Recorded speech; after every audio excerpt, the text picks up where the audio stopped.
Oh, okay.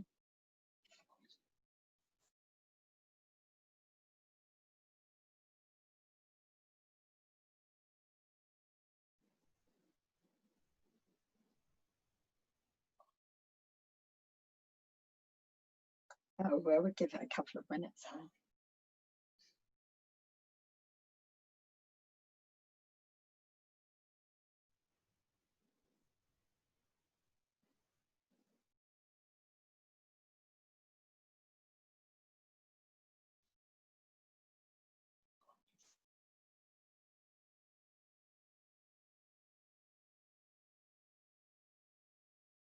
11 I can see on Facebook.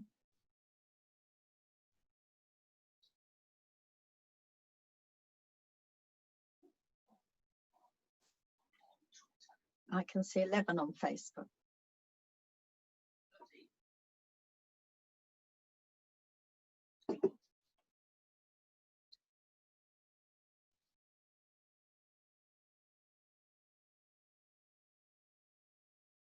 Are we ready to go then?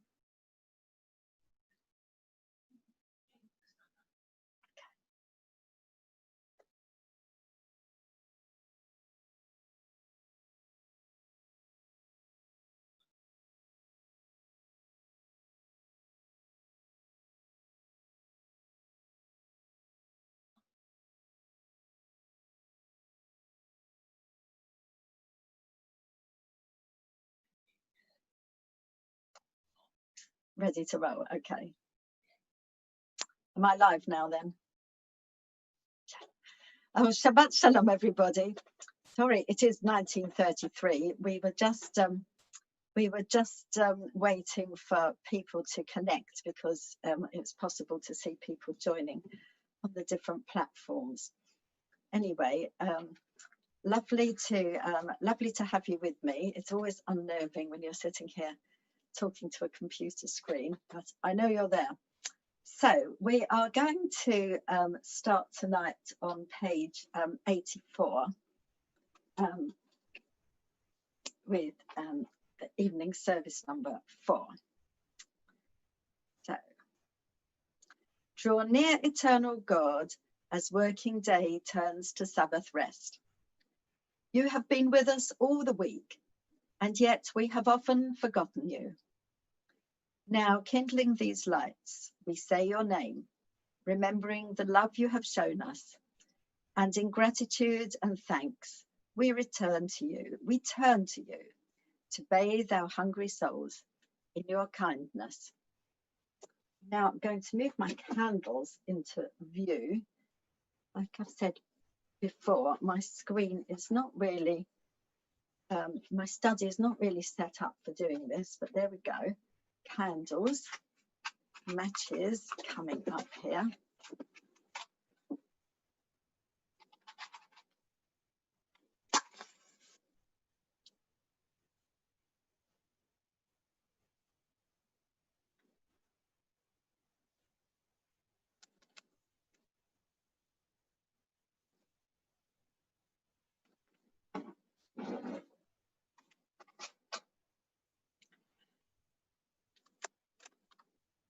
Baruch atah Adonai Eloheinu melech haolam asher kiddushanu b'mitzvotav v'tzivanu lahadlik ner shel Shabbat. Okay, so I've now got to move the candles because they are literally in front of the screen. So they're going over there, which they're not supposed to do. There we go. And then I've got my prayer book here. Okay, so now we're going to be at the top of page 85. I'm just going to do a little bit of Psalm 84. Ma'yadidot mishkanotecha Adonai Tzebaot Nichsava v'gam kalata nafshi lechatzrot Adonai